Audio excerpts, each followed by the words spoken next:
அனைத்து தமிழ் சொந்தங்களுக்கும் வணக்கம். 2026ஆம் ஆண்டு சட்டமன்ற தேர்தல் களம் தமிழகத்திலே சூடுபிடித்துள்ளது. இந்த நிலையில் கேப்டன் விஜயகாந்த் அவர்கள் மற்றும் அவர் ஆரம்பித்த தேமுதிக கட்சியை பற்றி சுருக்கமாக பார்ப்போம். கேப்டன் அவர்கள் இயற்கையிலேயே உதவும் மனப்பான்மை கொண்டவர், மிகவும் எளிமையாக வாழ்ந்தவர், சமூக அக்கறை கொண்டவர், தேசப்பற்று கொண்டவர் போன்ற அனைத்து நற்பண்புகளுக்கும் சொந்தக்காரராக இருந்ததால் அவர் நடித்த திரைப்படங்களிலும் அதே போன்ற கதாபாத்திரங்களையே தேர்ந்தெடுத்து நடித்தார்.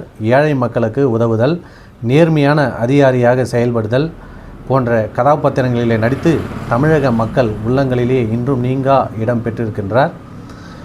2005ஆம் ஆண்டு மதுரையிலே மிகப்பெரிய மாநாட்டு கூட்டத்தோடு திமுக மற்றும் அதிமுகவிற்கு மாற்றாக தேசிய முற்போக்கு திராவிட கழகம் என்ற கட்சியை தொடங்கினார்.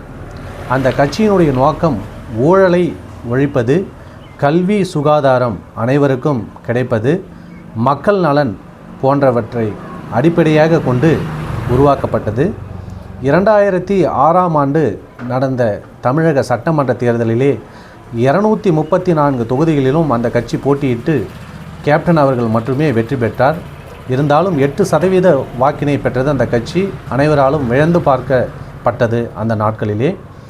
அதன் பிறகு அவருடைய வளர்ச்சியை, கேப்டன் அவர்களுடைய வளர்ச்சியை சகித்து கொள்ள முடியாமல் திராவிட முன்னேற்ற கழகம் ஆட்சியிலே இருந்தது.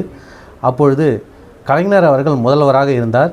இப்பொழுது கோயம்பேட்டிலே இருக்கின்ற ஆண்டாள் அழகர் மண்டபத்தின் ஒரு பகுதியை போக்குவரத்துக்கு இடையூறாக இருப்பதாக சொல்லி இடித்து மன உளைச்சலையும் ஏற்படுத்தியிருந்தனர். ஆனால் மனம் தளராமல் கேப்டன் அவர்கள் தொடர்ந்து தன்னுடைய அரசியல் பயணத்தை நடத்தி காட்டி வந்தார். 2011ஆம் ஆண்டு அண்ணா திராவிட முன்னேற்ற கழகத்துடன் கூட்டணி அமைத்து 29 இடங்களிலே வெற்றி பெற்று திமுகவை 3ஆம் இடத்திற்கு தள்ளி எதிர்க்கட்சி அந்தஸ்தை பெற்று மிகவும் சிறப்பான எதிர்க்கட்சி தலைவராக அவர் செயல்பட்டு வந்தார். அதன் பிறகு அவருடைய மறைவு நமக்கு எல்லாருக்குமே தெரியும். ஒரு தமிழகத்திலேயே நீங்கா துயரத்தை அனைவர் உள்ளத்திலும் ஏற்படுத்தியிருந்தது. தற்பொழுது அந்த கட்சியினை வழிநடத்தி கொண்டிருப்பவர்கள் திமுகவிடம் கூட்டணி பேச்சுவார்த்தை நடத்தி இருக்கிறார்கள் என்ற செய்தி கேட்டு நான் மிகவும் வருத்தப்பட்டேன். நான் மட்டுமல்ல, தேமுதிகவினுடைய தொண்டர்களும் வருத்தப்பட்டு கொண்டிருக்கின்றனர். தயவு செய்து வேறு எந்த கட்சியினுடன் வேண்டுமென்றாலும் கூட்டணி வைத்து கொள்ளுங்கள். திமுகவுடன் கூட்டணி வைத்தால் கேப்டன் அவர்களின் ஆன்மா உங்களை ஏற்றுக்கொள்ளாது என்பதை நீங்கள் நினைவில் கொள்ள வேண்டும். இதை நான் ஏன் சொல்கிறேன் என்றால், நான் ஏற்கனவே இந்த காணொலியில் குறிப்பிட்டது போல் திமுக எந்த அளவுக்கு உங்களுக்கெல்லாம் எதிர்ப்பாக நடந்து கொண்டிருந்தார்கள் என்பதையெல்லாம் நான் தெளிவாக விளக்கியிருந்தேன். அதனை அடிப்படையாக கொண்டு கேப்டனினுடைய ஒவ்வொரு தொண்டனும் நான் என்ன நினைக்கின்றனோ அதையே தான் நினைத்து கொண்டிருக்கிறார்கள்.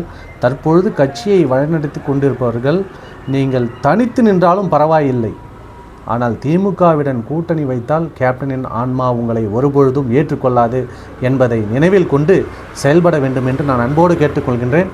நன்றி, வணக்கம்.